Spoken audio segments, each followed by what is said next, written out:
ഇന്നത്തേത് ഒരു easy breakfast റെസിപ്പിയാണ്. ഇത് നമുക്ക് തലേന്ന് അരച്ചിട്ട് ഒരുപാട് മണിക്കൂറുകൾ വെച്ചിട്ട് പൊങ്ങാൻ വേണ്ടി വെക്കേണ്ട ആവശ്യമൊന്നുമില്ല. ഇത് നമുക്ക് അരച്ചുടനെ തന്നെ നല്ല പെർഫെക്റ്റ് ആയിട്ട് ഉണ്ടാക്കിയെടുക്കാവുന്നതേ ഉള്ളൂ ഈ ഒരു ദോശ. അപ്പോൾ കിടിലൻ ടേസ്റ്റാണ് ഇതിന്. അപ്പോൾ ഒരിക്കലെങ്കിലും നിങ്ങളിത് ഉണ്ടാക്കി നോക്കണം, അത്രയും ടേസ്റ്റിയാണ്. അപ്പോൾ ഇതുണ്ടാക്കുന്നത് എങ്ങനെയെന്ന് കണ്ടു നോക്കാം. കണ്ടുകൊണ്ടിരിക്കുമ്പോൾ ഇഷ്ടമാവുകയാണെങ്കിൽ നിങ്ങളുടെ എല്ലാ സപ്പോർട്ടും ഉണ്ടാവുക. ഇനി വേണ്ടിയിട്ട് ഞാനൊരു പാത്രത്തിലോട്ട് 1 കപ്പ് പച്ചരി ഇട്ട് കൊടുക്കുന്നുണ്ട്. പച്ചരി നമുക്ക് നന്നായിട്ട് കഴുകിയിട്ട് ഒന്നെടുക്കാം. ഞാനിത് നന്നായിട്ട് തന്നെ ഒന്ന് കഴുകിയെടുത്തിട്ടുണ്ട്. അതിലോട്ട് 1 കപ്പ് തേങ്ങ ചെറിയത് ഇട്ട് കൊടുക്കുന്നുണ്ട്. ഇതിലോട്ട് 1 ടീസ്പൂണ് പഞ്ചസാരയും 1/2 ടീസ്പൂണ് ഇൻസ്റ്റൻറ്റ് ഈസ്റ്റും ചേർക്കുന്നുണ്ട്. എന്നിട്ട് വെച്ചിട്ട് നന്നായിട്ടൊന്ന് കുഴച്ചെടുക്കാം. ഒരു 1 മിനിറ്റ് നമുക്കിതുപോലെ നന്നായിട്ടൊന്ന് കുഴച്ചെടുക്കണം.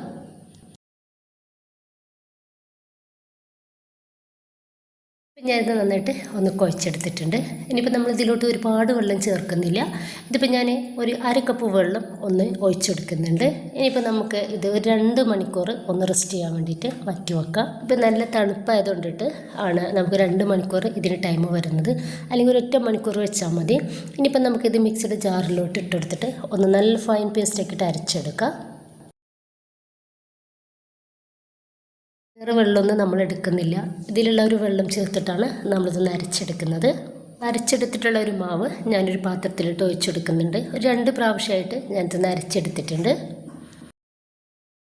ഈ ഒരു സമയത്ത് ഇതിലോട്ടുള്ള ഉപ്പൊന്ന് ചേർത്ത് കൊടുക്കുക. എന്നിട്ട് നന്നായിട്ടൊന്ന് മിക്സ് ആക്കിയിട്ട് 1 മണിക്കൂർ നമ്മളിതൊന്ന് റെസ്റ്റ് ചെയ്യാൻ വേണ്ടിയിട്ട് മാറ്റുന്നുണ്ട്. ഈസ്റ്റ് ഒന്ന് വർക്കായിട്ട് കിട്ടാൻ വേണ്ടിയിട്ടാണ്. ഒരു സമയം കൊണ്ട് നമുക്ക് നല്ല സിമ്പിളായിട്ടും ടേസ്റ്റി ആയിട്ടുള്ളൊരു ചട്നി ഉണ്ടാക്കിയെടുക്കാം. മിക്സിയുടെ ജാറിലോട്ട് 1 കപ്പ് തേങ്ങയും അതുപോലെ തന്നെ 2 പച്ചമുളകും 3 ചെറിയ കഷ്ണം ഇഞ്ചിയും ഒരു ചെറിയ വെളുത്തുള്ളിയുടെ അല്ലി എടുത്തിട്ടുണ്ട് കേട്ടോ. ഇതെല്ലാം കൂടി നമുക്ക് ഇതിലേക്ക് ഇട്ട് കൊടുക്കാം. കുറച്ച് കറിവേപ്പിൻ്റെ ഇലയും അതുപോലെ തന്നെ ഒരു 1/4 കപ്പ് വെള്ളോടും ഇതിലോട്ട് ഒഴിച്ചെടുക്കുന്നുണ്ട്. ഇനിയിപ്പോൾ ഇതിലോട്ട് ആവശ്യത്തിനുള്ള ഉപ്പും 1 ടേബിൾ സ്പൂണ് സുർക്കയും ചേർക്കുന്നുണ്ട്. നന്നായിട്ട് അരച്ചെടുക്കാം. ഇനിയിപ്പോൾ ഞാനിതൊരു ബൗളിലോട്ട് ഒഴിച്ചെടുത്തിട്ട് ഇതൊന്ന് കടുകിട്ടിട്ട് ഒന്ന് മൂപ്പിച്ചെടുക്കുന്നുണ്ട്. ചെറിയൊരു ഫില്ലിങ് നമ്മൾ ഇതിലോട്ട് ഉണ്ടാക്കിയെടുക്കുന്നുണ്ട്. അപ്പോൾ അതിന് വേണ്ടിയിട്ട് ഒരു പാനിലോട്ട് 2 ടേബിൾ സ്പൂൺ വെളിച്ചെണ്ണ ഒഴിച്ച് കൊടുത്തിട്ട് ഒരു 3 മീഡിയം സൈസുള്ള സവോള ഇതുപോലെ നീളത്തിൽ കട്ടാക്കി എടുത്തത് ഇട്ട് കൊടുത്തിട്ടുണ്ട്. ഒപ്പം തന്നെ ഇഞ്ചിയുടെയും വെളുത്തുള്ളിയും ഒന്ന് ചതച്ചെടുത്തതും ഇതിലേക്ക് ചേർത്തിട്ടുണ്ട്. ഇനിയിപ്പോൾ നമുക്ക് ഉപ്പിട്ടിട്ട് നന്നായിട്ടൊന്ന് മിക്സ് ആക്കിയിട്ട് ഒന്ന് മൂടി വെക്കാം.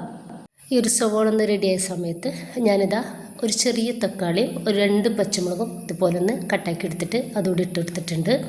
നന്നായിട്ടൊന്ന് മിക്സ് ആക്കി കൊടുത്തിട്ട് നമുക്കിതൊന്ന് വേവിച്ചെടുക്കാം. ഇതൊന്ന് റെഡി ആയാലും ഇതിലോട്ട് 1 ടേബിൾ സ്പൂൺ ചില്ലി ഫ്ലേക്സും അതുപോലെ തന്നെ 1/2 ടീസ്പൂൺ മഞ്ഞൾപ്പൊടിയും 1/2 ടീസ്പൂണ് ഗരം മസാല പൗഡറും അതുപോലെ തന്നെ 1 ടീസ്പൂണ് മല്ലിപ്പൊടിയും ചേർത്ത് കൊടുത്തിട്ടുണ്ട്. നന്നായിട്ടൊന്ന് മിക്സ് ആക്കി എടുക്കാം. ഒരു പൊടി കൂടി ഒരു പച്ചമണം മാറും വരെ നന്നായിട്ടൊന്ന് മിക്സ് ആക്കി കൊടുക്കാവുന്നതാണ്. ശേഷം കുറച്ച് മല്ലിയുടെ ഇല ചെറുതാക്കിയിട്ട് കട്ടാക്കിയത് കൂടി ഇതിലേക്ക് ചേർത്തിട്ടുണ്ട്. ഇപ്പോൾ നമ്മുടെ ഒരു ഫില്ലിങ് റെഡി ആയിട്ടുണ്ട്. അപ്പോൾ ഈ ഒരു സമയം കൊണ്ട് നമ്മുടെ ഒരു മാവ് ഡബിളായിട്ട് പൊങ്ങിയിട്ട് നന്നായിട്ട് തന്നെ റെഡി ആയിട്ട് കിട്ടിയിട്ടുണ്ട്. ഇനിയിപ്പോൾ നമുക്ക് ജസ്റ്റ് ഇതൊന്ന് മിക്സ് ആക്കി കൊടുക്കാം. ഇതിലോട്ട് ഉപ്പൊക്കെ നമ്മൾ ആദ്യം തന്നെ ചേർത്തിട്ടുള്ളതാണ്.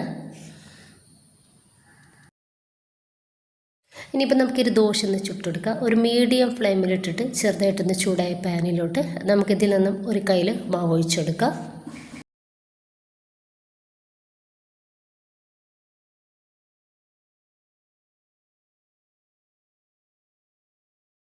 ഉടനെ തന്നെ ഞാനിതിലോട്ട് കുറച്ച് വെളിച്ചെണ്ണ ഇതുപോലൊന്ന് ഇറ്റിച്ചു കൊടുക്കുന്നുണ്ട്. നിങ്ങൾക്ക് ബട്ടർ നെയ്യൊക്കെ എടുക്കാവുന്നതാണ്.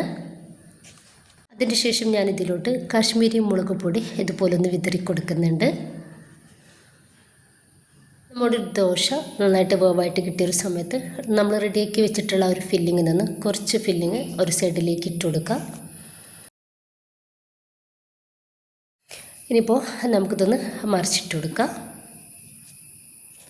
അപ്പോൾ ഇത്രയായി കഴിഞ്ഞാൽ നമ്മുടെ ദോശ ഒന്ന് റെഡി ആയിട്ടുണ്ട്. ഇതുപോലെ തന്നെ ബാക്കിയൊക്കെ നമുക്ക് ചെയ്തെടുക്കാവുന്നതാണ്. അപ്പോൾ അത് നല്ല ടേസ്റ്റി ആയിട്ടുള്ള ഒരു ദോശയാണിത്. വളരെ ഡിഫറെൻ്റ് ആയിട്ട് ഈസി ആയിട്ടും നമ്മളിത് ചെയ്തെടുത്തിട്ടുണ്ട്. അപ്പോൾ നല്ല ക്രിസ്പിനെസ്സോട് കൂടിയിട്ടാണ് ഈ ദോശ ഇരിക്കുന്നത്. അപ്പോൾ എല്ലാവരും ഉണ്ടാക്കി നോക്കാം. നിങ്ങളുടെ അഭിപ്രായങ്ങൾ അറിയിക്കുക. ഇഷ്ടമായാൽ നിങ്ങളുടെ എല്ലാ സപ്പോർട്ടും ഉണ്ടാവുക.